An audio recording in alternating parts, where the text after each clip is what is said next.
when we are looking at elections in India, the fundamental most important thing is how secure is that idea of one man, one vote? Are the right people being allowed to vote? Are fake people being added to the voter list?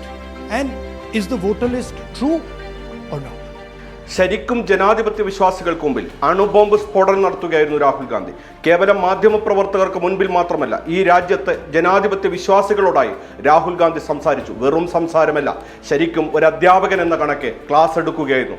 Teaching ടൂളായി നിരവധി തെളിവുകൾ അവതരിപ്പിച്ചു. 2024 ലോക്സഭാ തെരഞ്ഞെടുപ്പ് അട്ടിമറിക്കാൻ voter പട്ടികയിൽ നടത്തിയ ക്രമക്കേടിന്റെ ഞെട്ടിക്കുന്ന തെളിവുകളാണ് പുറത്തുവിട്ടത്. BJPയും കേന്ദ്ര തെരഞ്ഞെടുപ്പ് കമ്മീഷനും രഹസ്യധാരണയിൽ നടത്തിയ ക്രിമിനൽ കുറ്റകൃത്യത്തെ തെളിവുകൾ സഹിതം അവതരിപ്പിച്ചു. ഇതുവരെ സംശയത്തിന്റെ നിഴലിലായിരുന്ന തെരഞ്ഞെടുപ്പ് കമ്മീഷൻ പ്രതിക്കൂട്ടിൽ നിൽക്കുകയാണിപ്പോൾ. ഇനി ഇരുട്ടുകൊണ്ട് ഓട്ടടക്കാൻ ശ്രമിക്കരുത്. വസ്തുതകൾ പറയാൻ കമ്മീഷന് കഴിയണം. കോടതി ഇടപെടണം. ബംഗളൂരു സെൻട്രൽ ലോക്സഭാ മണ്ഡലത്തിലെ മഹാദേവപുരം മണ്ഡലത്തിൽ മാത്രം നടത്തിയ പരിശോധനയിൽ 1,00,000-ൽ പരം വ്യാജ വോട്ടുകൾ കണ്ടെത്തിയതിന് തെളിവുകളാണ് രാഹുൽ പുറത്തുവിട്ടത്.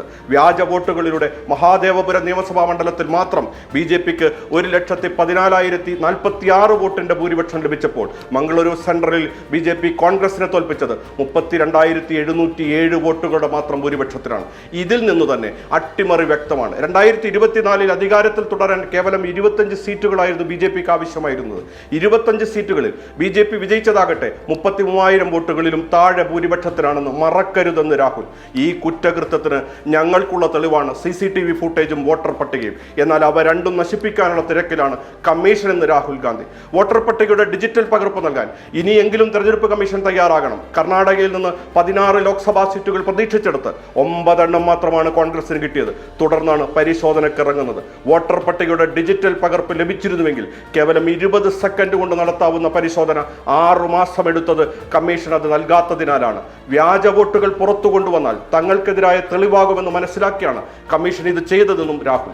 ഭരണവിരുദ്ധ വികാരം എന്നത് എല്ലാ പാർട്ടികളെയും ബാധിക്കുന്ന ഒന്നാണ്. എന്നാൽ ഓരോ തെരഞ്ഞെടുപ്പ് കഴിയുന്തോറും BJPക്ക് മാത്രം ഭരണവിരുദ്ധ വികാരം ഏശാതിരുന്നത് എന്തുകൊണ്ടാണെന്ന സംശയം ദശലക്ഷക്കണക്കിന് വോട്ടർമാർക്ക് എന്ന പോലെ തനിക്കുമുണ്ടായിരുന്നുവെന്ന് രാഹുൽ.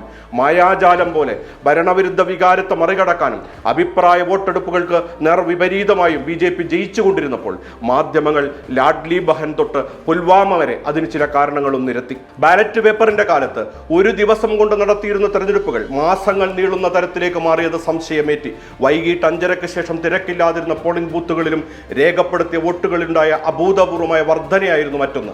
ഈ വോട്ടർമാർ ആരെന്നറിയാനാണ് അത്തരം ബൂത്തുകളിൽ വൈകിട്ട് 5-ന് ശേഷം നടന്ന വോട്ടെടുപ്പിന്റെ CCTV ഫുട്ടേജ് ചോദിച്ചത്. എന്നാൽ 45 ദിവസത്തിനകം അവ നശിപ്പിച്ചു കളയുമെന്നാണ് കമ്മീഷന്റെ മറുപടി. വോട്ടർ പട്ടിക എന്നത് രാജ്യത്തിന്റെ സ്വത്താണ്. അത് ചോദിക്കുമ്പോൾ തരാൻ കമ്മീഷൻ തയ്യാറാകുന്നില്ല. ഓരോ വോട്ടറുടെയും ഡേറ്റ മൊത്തം പട്ടികയുമേ തട്ടിച്ചു നോക്കണമെങ്കിൽ machine readable digital voter list വേണം. ഈ ലിസ്റ്റ് കിട്ടിയിരുന്നെങ്കിൽ ഈ പരിശോധനയ്ക്ക് കേവലം 30 സെക്കൻഡ് മതി. ക്രിമിനൽ തട്ടിപ്പ് നടത്തിയതുകൊണ്ടാണ് അത് വിട്ടുതരാൻ കമ്മീഷൻ തയ്യാറാകാത്തതെന്ന് രാഹുൽ. ഇനി കമ്മീഷനാണ് വാ തുറക്കേണ്ടത്. ഇരുട്ടുകൊണ്ട് വോട്ടടക്കാൻ വരരുത്. ഇനി പറയൂ, രാഹുൽ ഗാന്ധി രാജ്യദ്രോഹിയാണോ?